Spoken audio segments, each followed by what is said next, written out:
New tonight on KGW News, security shattered for SNAP recipients. How a new Supreme Court ruling puts payments in limbo all over again. Plus, one federal judge's final move to block the president from sending troops to Portland. A huge win for Oregonians and a check on the president's power. Then, a Hillsborough leader works to protect families from ICE after a teenager's plea goes viral. I really do want something to change because I should not live like this as a 16-year-old. And later, coastal rescue caught on camera. I saw something that looked like driftwood, and then I noticed it was moving. How one woman took quick action and all to save a shark. Good evening, and first at 11, new developments around SNAP benefits after the U.S. Supreme Court issued an emergency order temporarily blocking a lower court decision, one that required the Trump administration to fully fund benefits for some 42 million Americans, and by tonight. Trouble is, some states, including Oregon, have already sent out the money. So here is what's going on. After a federal judge made the ruling and an appeals court declined to immediately step in, Supreme Court Justice Ketanji Brown Jackson issued an order that paused the requirement until the appeals court can more or less figure things out. The Trump administration on day 38 of a government shutdown now, arguing it does not want to spend more money than it has available in a contingency fund. Meanwhile, Oregon says benefits have gone out and there will be no clawbacks. Washington's governor is acknowledging the uncertainty. Of course, we will continue to keep you posted here. In another major court move today, a federal judge permanently blocked President Trump from sending National Guard troops to protect federal facilities in the Rose City unless conditions on the ground were to significantly change. Catherine Cook's here with a decision that the state and the city are calling another big win. Catherine? They are, David. But with that said, many legal experts and Oregon's top attorney believe the Trump administration will likely appeal to a higher court. But for now, they're encouraged by today's long-awaited order. A major legal victory for Oregon against the Trump administration. On Friday, following last week's three-day trial, U.S. District Court Judge Karen Immigrant issued a permanent injunction barring any National Guard troops from deploying to Portland.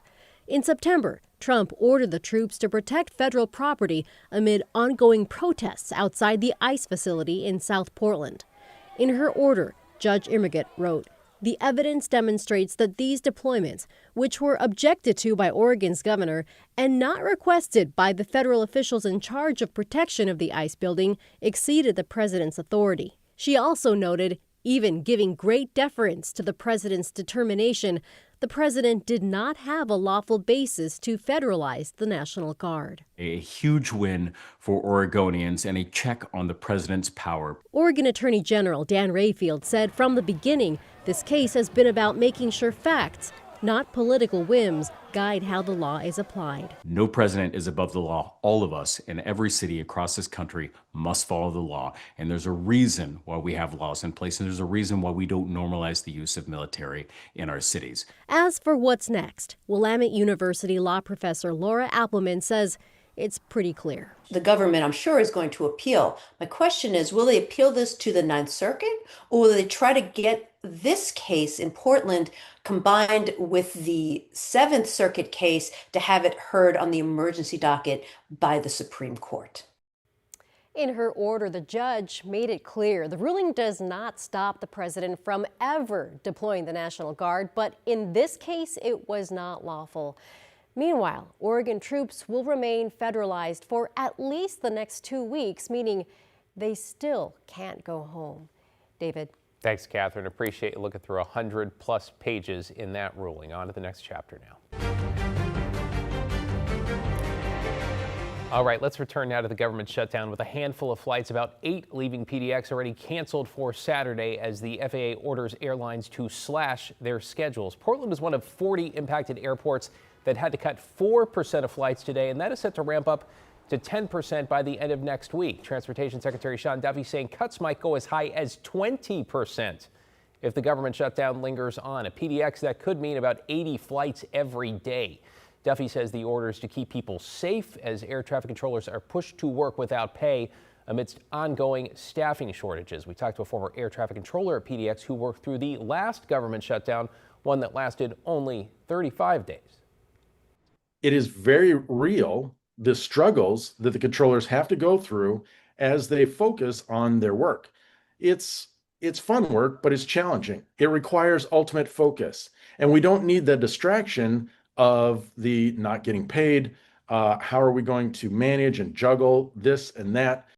While PDX was relatively calm today, all things considered, therapy llamas made an appearance to help ease the stress for everyone. Well, speaking of aviation, this just in tonight, UPS and FedEx are grounding their entire fleets of MD-11 planes out of an abundance of caution. That's as the death toll from a UPS cargo plane crash in Louisville has risen to 14. The three-engine jumbo jet crashed, you'll remember, moments after takeoff on Tuesday. After it lost its left engine and the wing also appeared to catch fire. All 3 people on board were killed and 8 other people on the ground are still missing. The NTSB is investigating. To get you caught up on tonight's other headlines now, a Battleground woman is accused of poisoning a man to death at the A Casino. Raylan Benzie pleaded not guilty to first-degree murder charges. She's accused of putting a lethal dose of fentanyl in a man's drink at the casino in Ridgefield last month. Investigators say they believe she also stole from the victim's hotel room. According to court documents, one of her friends told police Benzie had a plan to seduce and rob wealthy men. A man has been indicted for murder nearly 4 years after a shooting in Old Town. Alexander Warren is accused of shooting and killing 26-year-old Jaquan Jenkins in January 2022. He was already in custody for a different murder. Detectives continue to ask for more information in this case. And in the Mount Hood National Forest, the Clackamas County Sheriff's Office has suspended the search for a hunter missing now for over a week. 51-year-old Devin Dobeck from Marion County set out on a hunting trip last Thursday, but never returned. Over the last week, volunteers collectively searched for more than 4,000 hours near the Fish Creek trailhead where Dobeck's truck was found. The search effort included helicopters, drones with thermal cameras, canines, and cell phone tracking specialists. The search could resume if there's new information or evidence. Well, let's take you outside on this Friday night, which means, yes, we have made it to the weekend. And after all the rain we've had so far this November, you know what? Sounds like it's time for a bit of a break. Matt, it feels like we deserve one.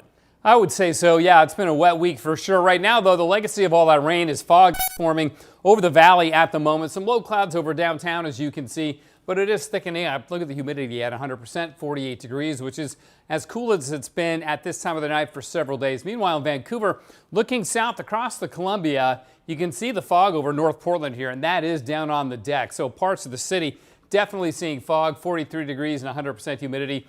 Our camera at the Springs at the waterfront in Vancouver. So let's check the visibilities. Down to 3/4 of a mile in Hillsborough, 1/4 of a mile in Kelso, 1/2 a mile in Chehalis. Scappoose is down to 1.25 miles, and Portland Airport still hanging in at 5 miles. But this fog is going to thicken up until that east wind kicks in, which should happen in the morning. And by midday tomorrow, we're getting guests about 30, 35 miles an hour in Troutdale. So it'll be a fairly strong east wind, but also fairly short-lived as the winds back off again, confined to just the gorge by Sunday afternoon. So tomorrow morning, foggy, then it becomes mostly sunny. We get up to about 60. It's going to be a great weekend, our first completely dry weekend since September, David. Oh, looking forward to it. Thanks, Matt. In an update tonight, a Hillsborough grandfather arrested by ICE last month in what his family insists was a case of mistaken identity has now been released. Victor Cruz has a work authorization and a pending visa. His family says he was arrested in mid-October by federal agents looking for another man by the same name who had a criminal history. Congresswoman Suzanne Bonamici, who's been pushing for his release, said in a statement Cruz was released on bond this afternoon following a judge's order. Meanwhile, leaders in Hillsborough have been looking for ways to protect immigrants, and a city council meeting earlier this week drew quite the crowd with some very emotional moments going viral. I'm scared for my parents to walk out their house because I might not be able to say goodbye to them if they go to work. Well, that's a young man named Manny Chavez who talked about his fears over the safety of his family and neighbors. He and others are pleading for Hillsborough leaders to do something when it comes to federal agents and ICE. And in response, Councilor Christian Salgado introduced his plan. I'm calling on the city to develop and stand up a civil and human rights office that's going to have a coordinator that's going to work with all these great volunteers out there that are legal observers, and they're trying to hold ICE accountable for their actions. They're recording everything, and so we want somebody to record those and log them and keep them on record. We're also going to have a legal resource navigator to help people navigate this really complex system of support for people that are impacted, and also a low barrier grant manager. Earlier this week, Washington County Commissioners issued an emergency declaration freeing up $200,000 to go to organizations helping immigrants in the community.